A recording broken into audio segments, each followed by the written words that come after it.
This is Pet Life Radio. Let's talk pets.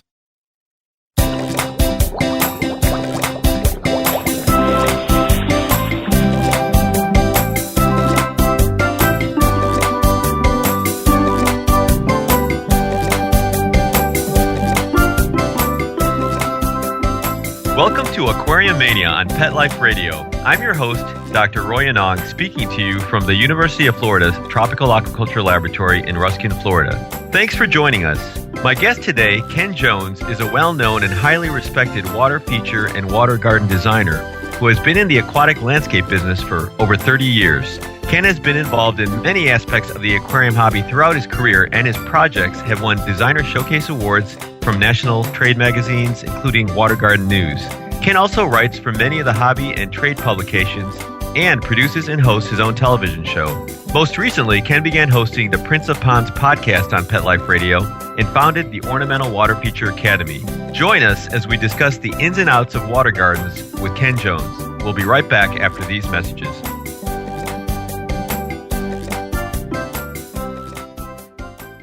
Molly, here's your dinner. Zeus, that's not your food. Don't let that happen to your precious cat. Elevate your cat's eating experience with the Cat Tree Tray. The Cat Tree Tray keeps your cat's food off the floor and conveniently located on the cat tree. It's the perfect way to eat. It's a beautiful wrought iron tray that easily attaches to your cat tree and keeps dogs and other critters out of your cat's dish. A must for multi-pet households. There's a 6-inch tray for large bowls and a 4-inch tray for smaller bowls. Purchase your Cat Tree Tray today. Go right now to cattreetray.com. That's cattreetray.com. CATTREETRAY.com. Let's Talk Pets on PetLifeRadio.com.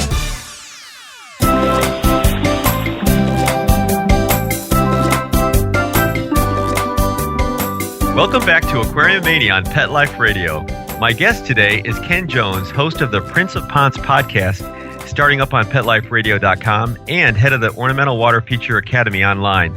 Hi, Ken. It's great having you on the show. Hi, Roy. It's a pleasure to be here, really. Well, I liked starting these podcasts with kind of a little get-to-know-you section, so let's get personal.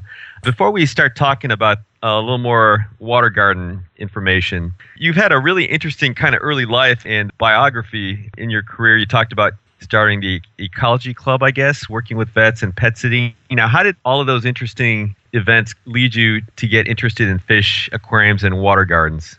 Well, during my teen years, I worked for veterinarians and into my 20s for about 10 years. And during that time, I did start a pet sitting service, which back then was kind of a new thing. It was a bit of a novel experiment that actually went very well. I built up quite a clientele and ended up selling that business. So that was my first experience with business. And as far as getting into aquariums, I probably started with my sister when I was just a kid. I don't know, maybe 6 years old or something.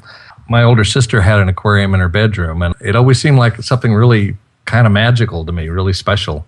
I just always was attracted to aquariums, and then I've kept them most of my life. Even in my teens when I got out on my own. It wasn't long before I had my first aquarium set up. So what was your first aquarium setup? And if you remember, maybe it's going to be hard to remember, and also your first water garden, what were the features of those? Water gardens and ponds never really interested me in my youth much. I didn't know much about them. I hadn't been around them very much.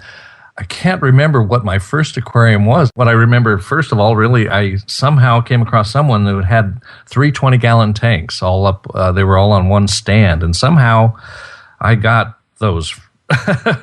And that's what I remember. I had those for many years, all 3 aquariums set up, usually in my living room. And I had many different kinds of tropical fish in there, from Oscars and bala sharks to smaller, just a variety of tropical fish. I got into ponds during those years when I had the pet sitting service. I was encouraged by the local aquarium store to do aquarium service. Since I was out running around town anyway with my van, they thought it'd be great if I provided some aquarium service. So I agreed to give that a try, and that went well too. And I was doing aquarium services for businesses around town. And that led to opening a custom aquarium showroom, center for our service.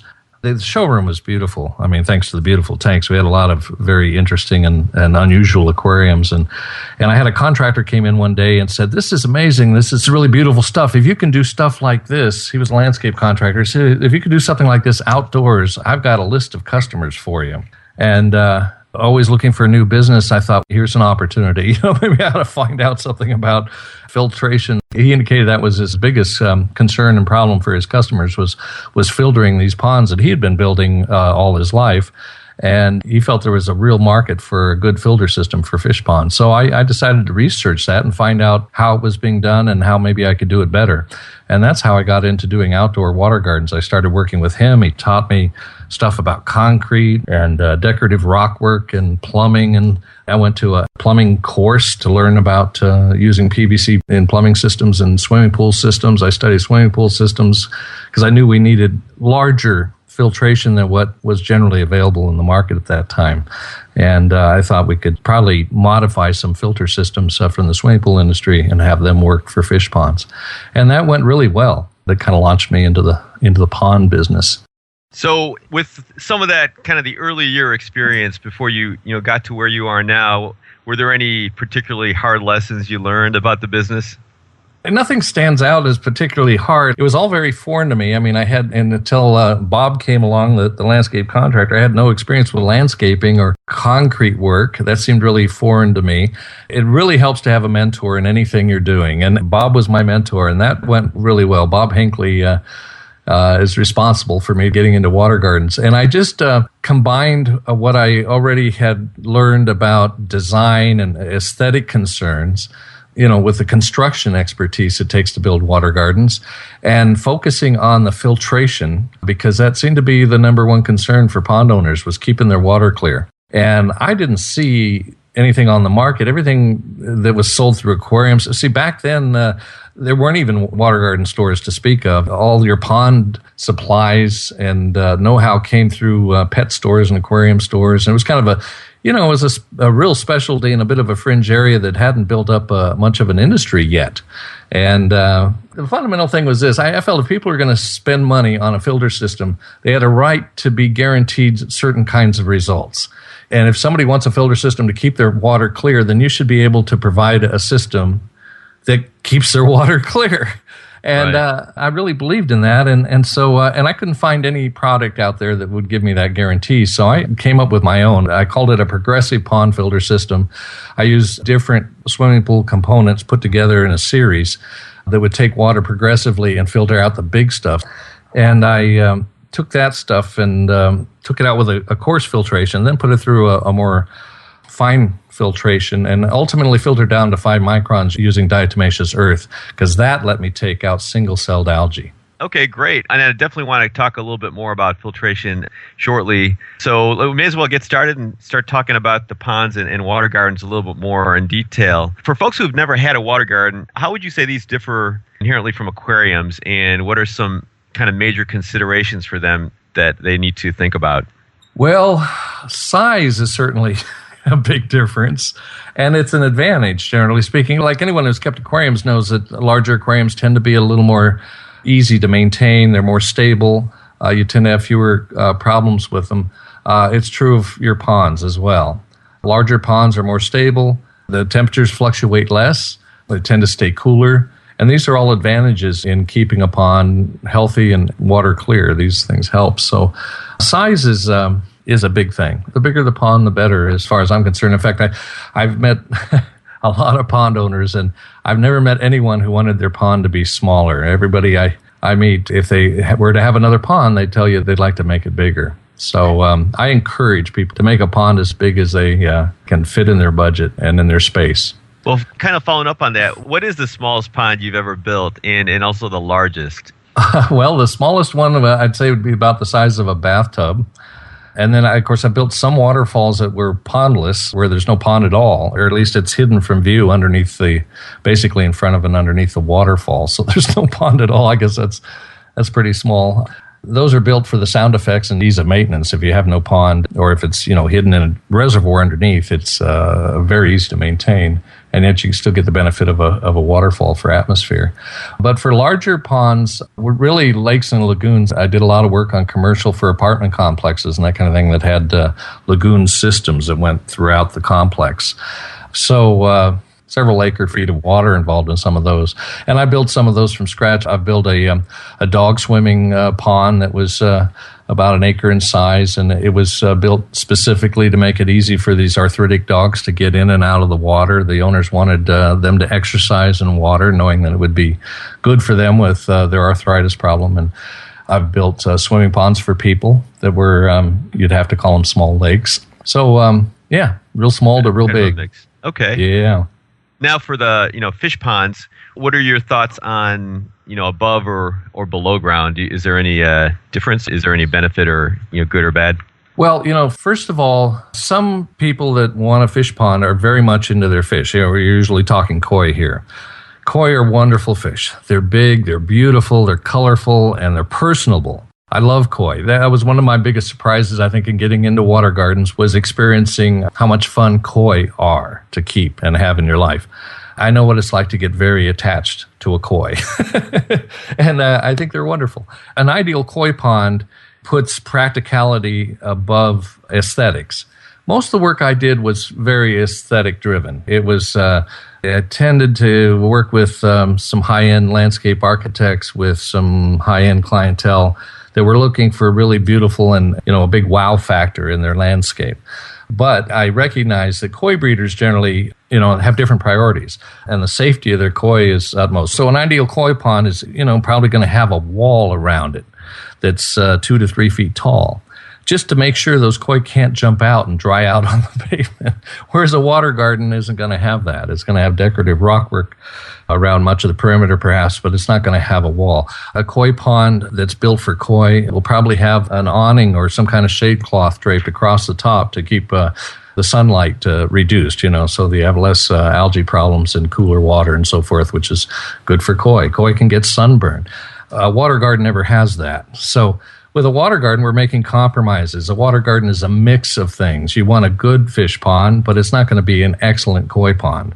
And you're trading off some of these things for the aesthetics. You have a mixture of plants and fish both in a water garden.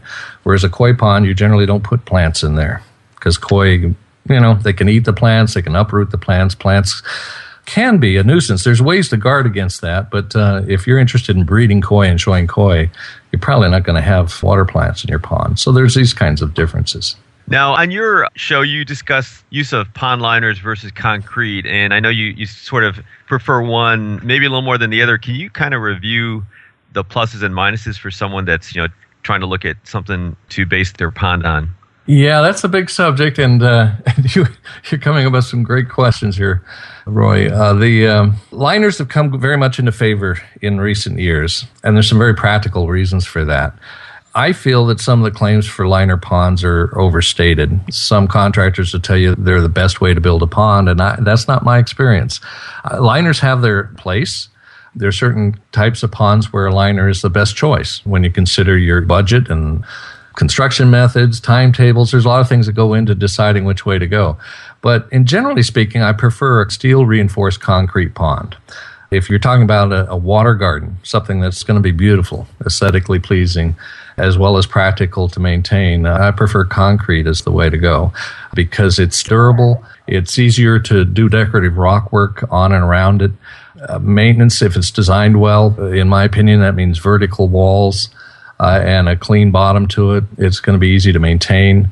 It's easier to plumb, get your circulation jets in and your plumbing for your intakes and so forth. So, you're a big concrete fan. So for maybe an average size pond that's concrete, and I know that it's going to vary depending on a lot of factors, but what would an average kind of cost for that be? I guess I can throw out some ranges as far as cost. Yeah, that's fine. A concrete shell is going to cost more than a liner. Liners are often sold through aquarium stores and water garden outlets as sometimes in kits. They call them pond kits. And I think it's a great way if you're not sure you want a pond and you want to try it as an experiment and therefore you want to keep the cost as low as possible and so forth, then it makes sense to do it that way. But you got to realize that it's probably not permanent. It's another thing about a concrete pond. If it's done right, it's going to last a lifetime.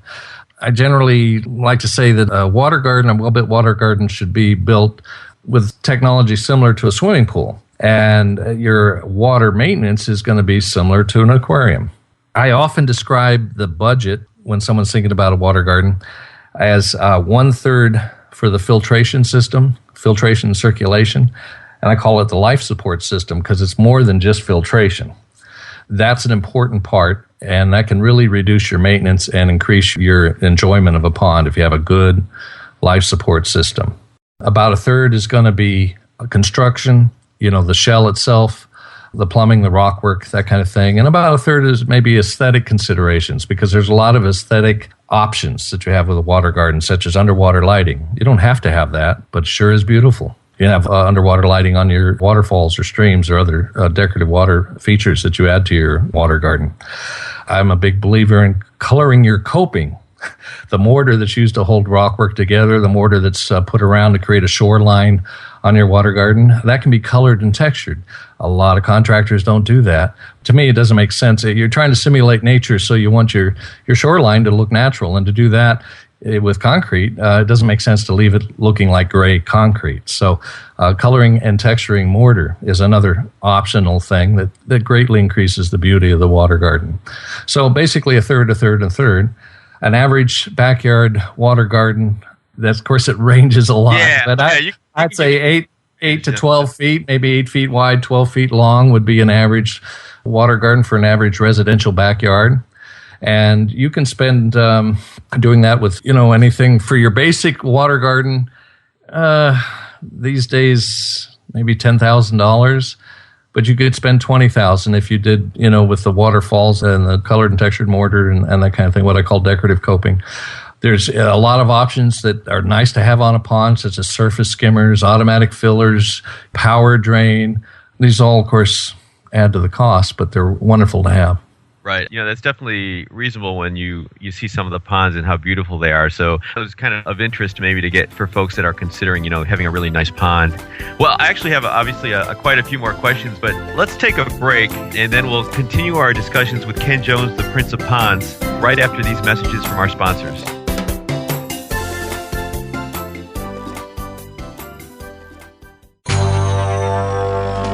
It's DesignerPetSweaters.com. Hand-knitted designer sweaters for your precious pup or cool cat. Beautiful couture patterns for your pets, including custom-knitted formal wear, casual wear, yachting, and even sports-themed. Many designer pet sweaters include feathered tammy hats, top hats, and a lot of sparkle. Each sweater includes leg loops, front paw sleeves, and leash opening. Visit DesignerPetSweaters.com to order your four-legged fashions today. Your pets will stay warm for the winter and be runway ready. Large or small, we fit them all. DesignerPetSweaters.com.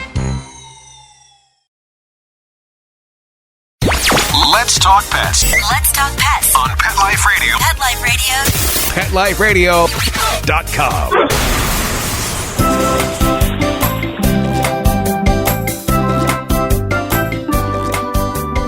We're back and continuing our conversation with my guest, Ken Jones, the Prince of Ponds. So, Ken, we were talking a little bit about, concrete and some of the considerations. You mentioned retrofitting swimming pools. I think I've heard you discuss that on your podcast. Is it easier? Do you like retrofitting swimming pools, or I'm assuming it's a more tricky thing when you want to make a swimming pool back into a water garden? Well, that's an interesting area of discussion because I don't see it done very often. And I often wonder why not, because I've done several swimming pools that we turned into water gardens where the new owners weren't into swimming, didn't want to be maintaining a swimming pool, messing with the chemicals, all that kind of stuff. And again, the basic structure of a swimming pool is such that it makes a perfectly good water garden. To have it look like a water garden, you need to make some changes. The average swimming pool is a little shy on its circulation system. They might have one or two return jets, but sometimes it'd be nice to have a more robust circulation for the benefit of fish and plants in a water garden. But basically it's not difficult. You're spared the time, the trouble, and the expense of building the shell because your basic shell's there and in place. The trick is to make it look natural. So you want to take, typically we take the tile off and the concrete. And very often they have a formal concrete coping to a swimming pool, and we'd remove that stuff. chisel all that off, jackhammer it out of there, and then put in decorative mortar with some decorative rock work and add a waterfall. And recoat the plaster. Most of the pools out here in California are plastered, but we can typically those are white or light in color, but we can coat those with a black masonry sealant. Not that the sealant quality is necessary so much, but the black color is very attractive for a water garden. Black has the benefit of, first of all, creates a more reflective surface on the surface of the water, so it picks up the blue from the sky, so that it looks bluer from a distance, and it hides debris, algae and debris that will always be in a pond to some degree, is far less visible. It also gives the illusion of greater depth, dark colors do. So black is a beautiful color to use on the bottom of a water garden. So we might coat the bottom of the pool black as well. The greater depth is not a problem. You have more water volume in a swimming pool that's converted than you would typically put into a water garden, but that's an advantage, especially if you want to raise koi. Having the extra water volume gives the koi a lot more space, a lot more room, and they're going to grow bigger and faster in that kind of pond. Well, that's interesting. I actually, believe it or not, I've got a pool at home, and I had let it go for a couple months, and it got almost natural looking, if you know what I mean. So I considered it. I seriously considered, not obviously knowing, and I didn't know you at the time, or I might have actually probably gone through with it. I would have encouraged you. Yeah. Believe it or not, I actually had a heron. It got so bad that a heron was actually like hanging out. Hanging out your swimming pool. Yeah. There was actually That's pretty natural. Yeah. So that was pretty funny. So I guess we've talked about water quality. And obviously it's real important and it's pretty fundamental. And it's even now with folks that have kept ponds and aquariums, as well as obviously those that haven't, it's so confusing. So I guess going back to some of the things you discussed earlier, and I know you had discussed sumps as well. Can you talk a little bit about maybe your current thoughts on sumps and filters for these water gardens? Yes. Water quality is really important, and I really stress that a pond, what I ran into a lot in the beginning, I was doing a lot of service of pre-existing ponds. And so there was a lot of situations where the pond was pretty much ignored for sometimes years. And these ponds were generally very, very dirty. They had a buildup of muck on the bottom that was anything from a few inches thick to maybe, a foot or more. And that's potentially dangerous stuff when you have debris on the bottom of a pond like that, because you get anaerobic bacteria growing there. And that's where your foul odors come from. If a pond has an odor problem, very often it's from the anaerobic bacteria that produce methane, ammonia, and other toxic chemicals that are not good for fish. And so it's very important to keep a pond clean. And I find generally that among the general public and even landscapers, they're a little mystified by ponds. They're a little bit nervous around them, not too sure how to maintain them. And they're surprisingly similar to other things in landscaping. I mean, the plants require some pruning and some fertilizing and repotting from time to time, like almost any other plants do. And as far as the water's concerned, it's important to keep that water clean and to put some water changes, get some fresh water in there from time to time, prevent the buildup of muck and debris in the bottom of a pond, just like you would want to prevent the buildup of debris in your backyard or your patio, So good basic maintenance and husbandry techniques are required for a pond, just like almost anywhere else. So that's important, and that water quality is the key, as you know, you know so well, is really key to fish health. So that involves getting that debris out of the water, not letting that build up. Like I say, some water changes, because water gets old, and you need to, if you want to maintain water quality, you have to get some fresh water in there from time to time. Circulation and aeration are important. Adding oxygen to that water, again, especially if you have fish, that's of importance. And I guess in terms of the filters, because there's so many different types of filters, like, do you have a preference with regard to, what kind of filters you use? I know you mentioned in the past years ago that you had kind of used a series of pool filters, but what's kind of your favorite sort of type now? Well, I still believe in mechanical filtration. I think mechanical filtration gives me control over water clarity. One of the points I like to stress is that water quality is for the fish. Fish don't care whether the water's clear or not. In fact, they might even be a little more at ease in green or cloudy water.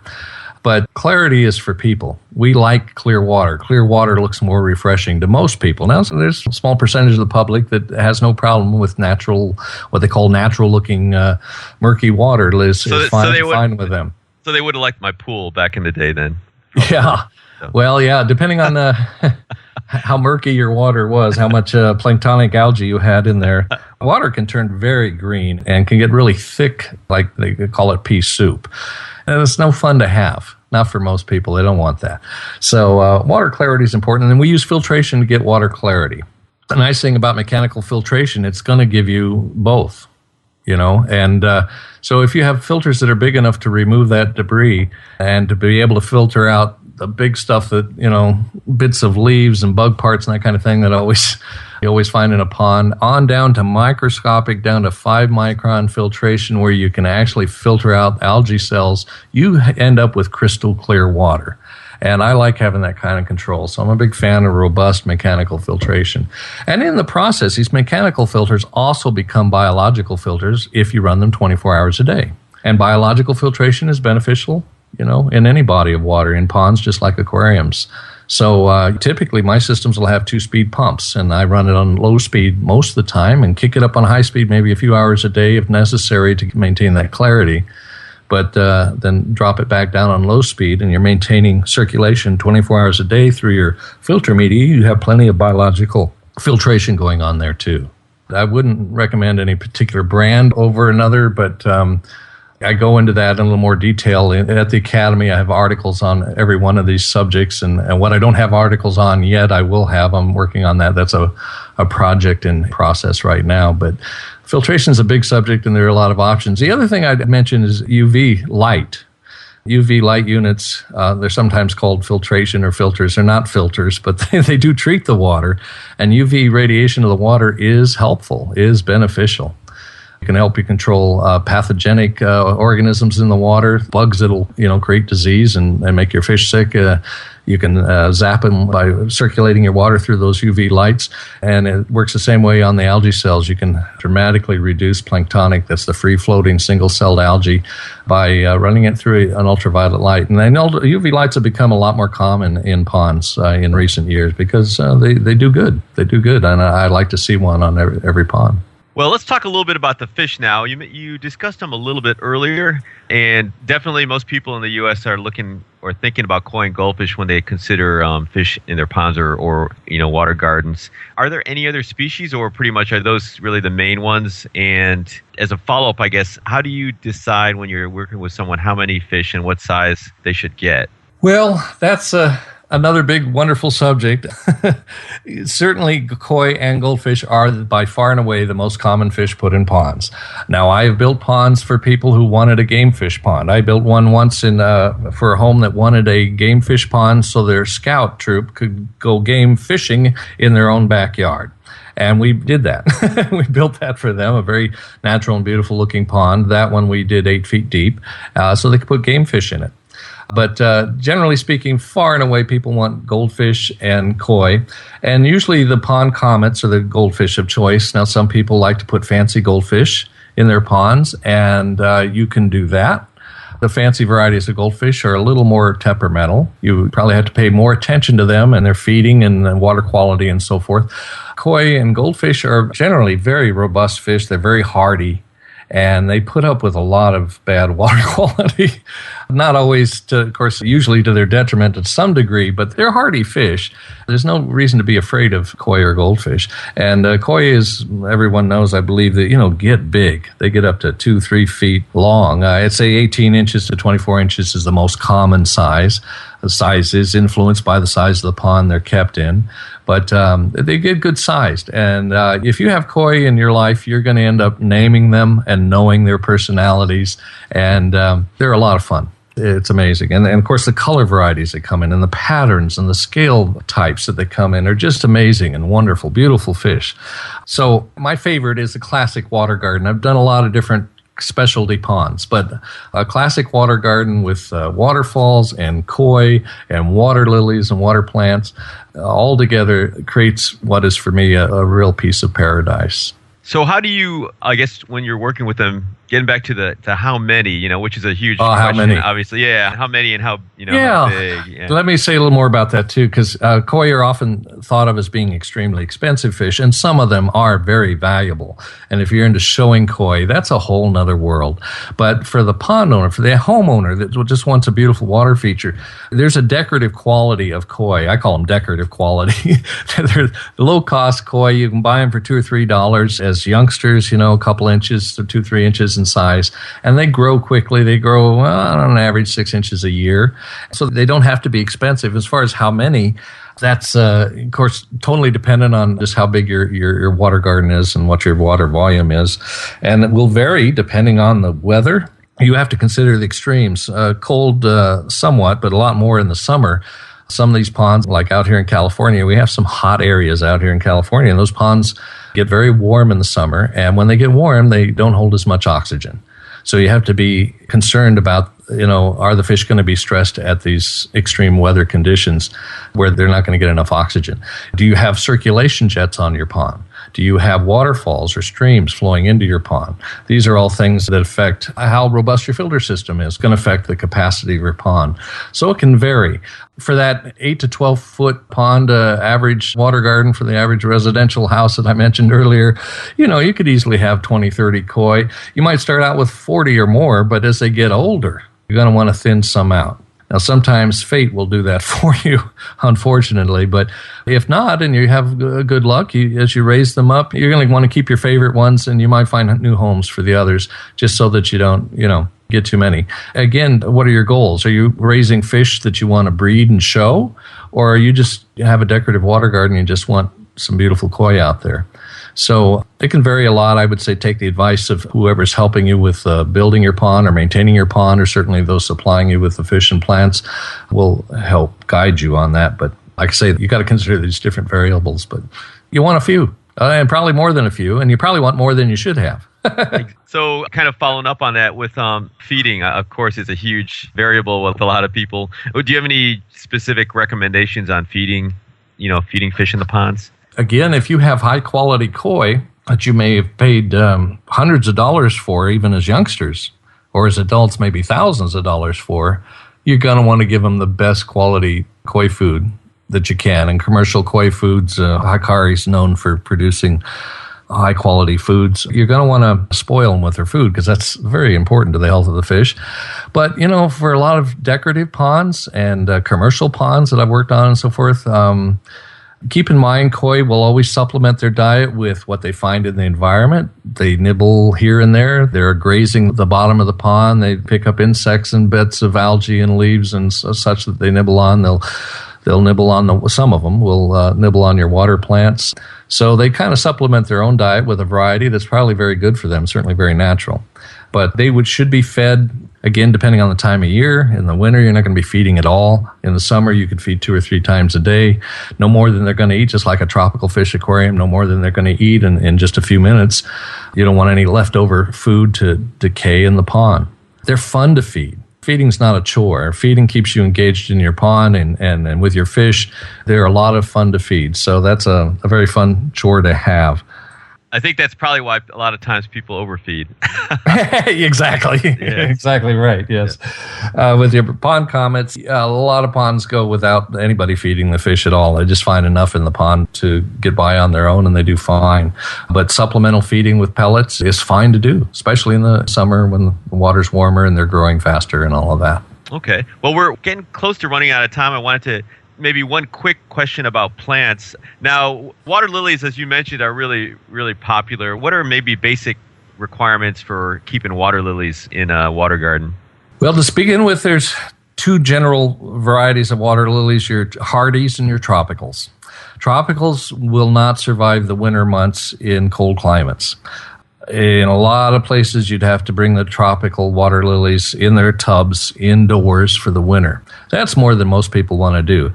Here in California, I recommend primarily hardy water plants and hardy variety of lilies. Those go dormant in the winter and come back in the spring, and they survive our winters perfectly well. And then you can supplement with tropicals if your budget allows, and I love water lilies, and tropical water lilies are the best. They're the biggest, the most interesting colors and shapes, and they have wonderful scents. Many of them smell great. So tropicals are fun to have, and you may just simply want to replace them every year. So that you can have them during the summer months. They're not difficult. Lilies are not difficult. They're kind of like your pond fish. They're pretty darn hardy, but they do require a little care to do their best. And if you want to promote flowering on your water lilies, it's important to fertilize them during the summer months and to repot them once a year. Give them fresh soil, because that soil tends to get washed out over time. And after a couple of years, you got a pot full of sand and rocks in a lot of cases. Also, the roots, they can get root bound. I've come across many older ponds where the lilies were really hurting and not putting out the flowers or the foliage they could be. So like other plants, if you care for them, groom them a little bit, repot them once a year, give them some fertilizer, and you're going to have beautiful, beautiful flowers and lilies in your pond.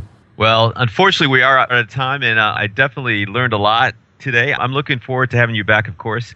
Can you tell our listeners real briefly a little bit about your podcast, Prince of Ponds, and also the Ornamental Water Feature Academy? Yes, thanks, Dr. Roy. I appreciate it. Well, the Prince of Ponds is my podcast about ponds. It's a production of the Ornamental Water Feature Academy, which I started on the internet this year. Its membership is not open to the public yet. It's still under construction, but you can go to ornamentalwaterfeatureacademy.com and find a lot of good articles that talk about a lot of the great questions you brought up today and much, much more. And there'll be more and more articles posted there as time goes on.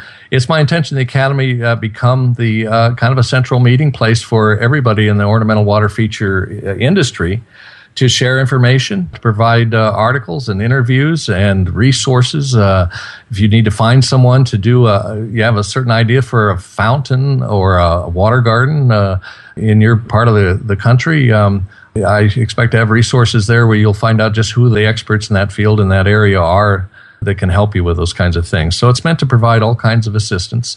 And one of those, like I said, is the library with the articles. The other is the podcast called Prince of Ponds. And you can get to those podcasts at princeofponds.com. We'll take you to the Academy where the podcasts are kept and are available. They're free. And I encourage people to check it out. And also on PetLifeRadio.com, right? Yeah, absolutely. Yeah. PetLifeRadio.com. And I have a new podcast coming up for Pet Life Radio called Pet Tech. And that'll be available beginning about the middle of February. And there we'll be talking about pet products that have a high-tech side to them. I think there'll probably be a lot of aquarium and pond gear included in that, but it's also for dogs and cats and all pets, birds. We have a lot of more and more techie products for pets. And it's I think it'll be a very interesting podcast. So I'd say be on the lookout for that at Pet Life Radio coming up very soon. Sounds great. Well, thanks again, Ken. Really appreciate our conversation. And also thanks to our producer, Mark Winter, for making this show possible. Please be sure to check out Ken's web pages. Links will be on his Aquariumania bio page as well as on the websites that he mentioned. I encourage all of you to visit my Aquariumania blog on Pet Life Radio. You should find pictures from past episodes and can ask questions or make comments. Also, if you have any questions, comments, or ideas for a show, please feel free to email me at Dr. Roy, that's DRROY, at PetLifeRadio.com, Dr. Roy at PetLifeRadio.com. If you're ever in Florida, please be sure to visit the Aquariumania exhibit at the Florida Aquarium in Tampa, one of my favorite aquariums. Until next time, keep your tanks clean and your fish healthy. And if you are considering a water garden for your home, be sure to tune into Ken Jones' podcast and keep an eye out for his website. Let's Talk Pets, every week on demand, only on PetLifeRadio.com.